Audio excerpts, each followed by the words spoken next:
Whenever a gaming PC in the mid-range or budget segment is built, it usually has some serious drawbacks.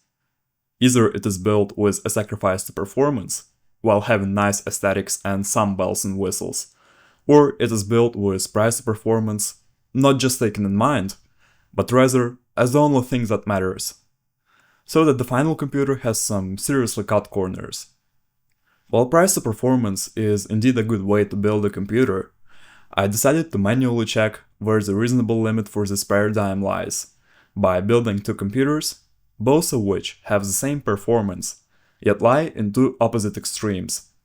One is a bare bones, stripped of everything, just turns on and works computer, and the second one has essentially everything that could be put inside of it. Excessive cooling, nice case, lots of SSD storage, cosmetic things, and future-proof parts. The bare bones one costs about $400 from the used parts, and the expensive one $650. For simplicity's sake, I will name them expensive and bare bones for the rest of the video.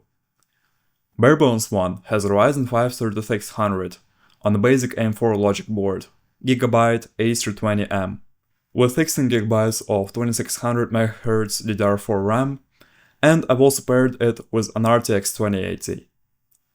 It has a 240GB solid-state drive, which can just about store the system, and a 500GB hard drive as a data drive.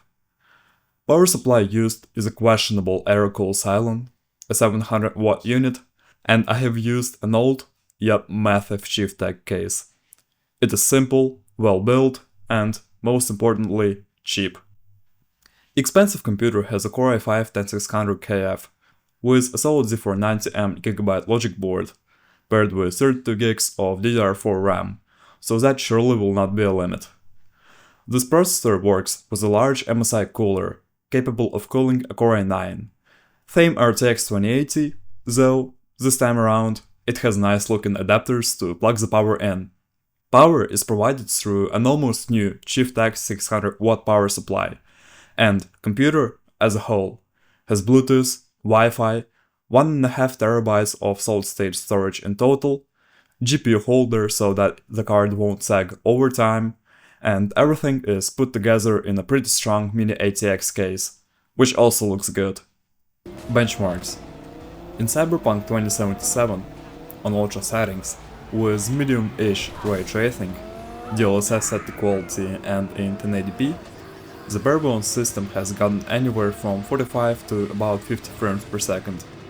That's when the game was run from solid-state drive.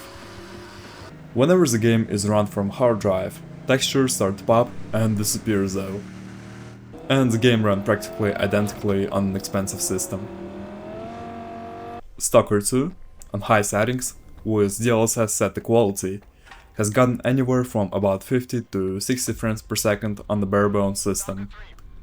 The frame rate, on average, was a bit higher on the expensive system, being closer to the 60 FPS mark, but the drops to 40s were still present. Forza Horizon 4, with everything maxed out and at native resolution, has gotten about 120 frames per second on the barebones computer.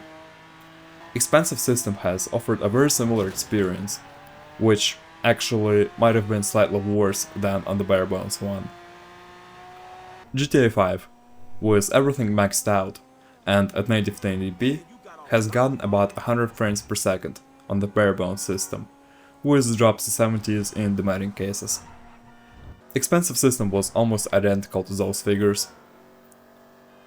PUBG, on ultra settings, in 1080p, has gotten about 110 frames per second. Expensive computer, for the first time in the benchmark, has managed to make a substantial difference, managing to run the game at about 140 to 150 frames per second, though that would likely drop the Ryzen levels of performance in heavy fights.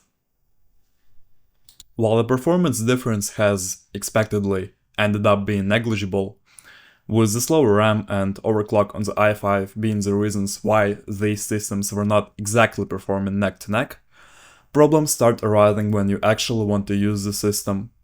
Let me explain with some live examples. When gaming on a barebones computer, Games do seem to run well, right up until you're reminded by huge freezes and long load times that you're running the game on the hard drive. Or if you have managed to fit a game on a boot solid state drive, a burden of lacking free space, followed by a slow system, will be catching up to you constantly. Or a different scenario. You feel as if 16GB of RAM, or a Ryzen 5 3600, does not really cut it for you anymore. You wish you could multitask with a AAA title running in the background, or you're into video editing or 3D modeling, where you could use some more power. Unfortunately, things do become a bit more complicated when you want to upgrade the bare bones computer, compared to the expensive one. The highest end CPU which this motherboard can safely run with is the Ryzen 5 5600, which is not dramatically faster compared to the 3600, and both of your RAM slots are already filled, meaning that you have to buy a 32GB kit for its full price and then go through the hassle of selling your old RAM if you want the cash back.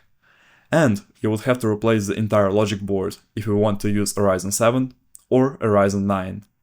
Things get even more concerning when we bring the expensive system back in scope. Not only does it have good cooling, meaning that it's often quieter and cooler than the bare bones computer, but that also means that it can handle high-end processors, like a Core i9 or a Ryzen 9. Logic board is also capable of safely working with them, since it has a Z490 chipset with a strong power delivery system, and unlike the basic A320 board, you can push the performance of your existing processor even further by having headroom to overclock it, potentially prolonging its usability for you.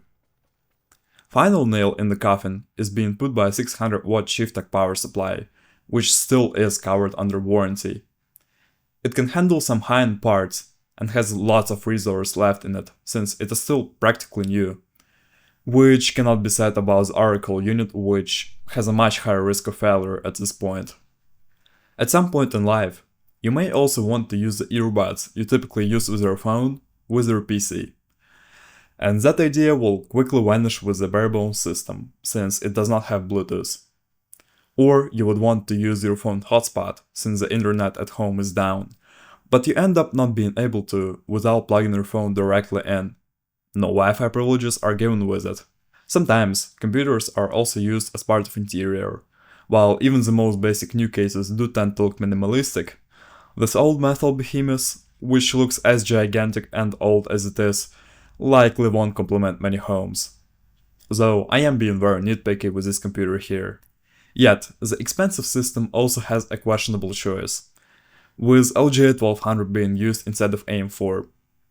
This platform is not exactly great, since Intel processors are way more expensive compared to the same performing AMD ones, and also your upgrade path will be way more limited compared to AM4. With that being said, we have a basic system, which performs really similarly to the one which is $250 more expensive, while falling behind noticeably in every single other aspect. And we have an expensive one, which, while being feature-rich, is still stuck within the same performance margin. So, what is the most optimal way to build a computer which will not have tremendous drawbacks, while costing reasonably? ChrisFix, a car YouTuber, has made an excellent triangle diagram which shows all of the general properties a car may have: fast, cheap, and reliable. Whenever you want to buy a car, you can only choose two. And I feel like a similar triangle can be made for building a computer. Computers can be feature-rich, cheap, and powerful. And whenever you build or buy one, you can at maximum choose the properties at the same time. And once again, I want to emphasize one thing that people often overlook when building a computer. Typical price to performance approach is not everything you should aim for, and it has a reasonable limit. In this case, by getting a good AM4 logic board, with a better cooler, slightly better power supply and RAM, and a larger solid-state drive, you're not overpaying hugely compared to the bare-bones build, but you're getting a reliable, future-proof base which can easily be spec'd up, all while being good to use. In other words, when building a price to performance oriented computer by simply not picking out the cheapest fitting parts, you're still not paying a lot of money compared to how much you could have spent, but you are already getting the majority of the real functionality you would get with a maxed out version of your system. And while the best approach for you is determined by your own needs and your budget, if you want to build a good computer for an inexpensive price, I would do it this way.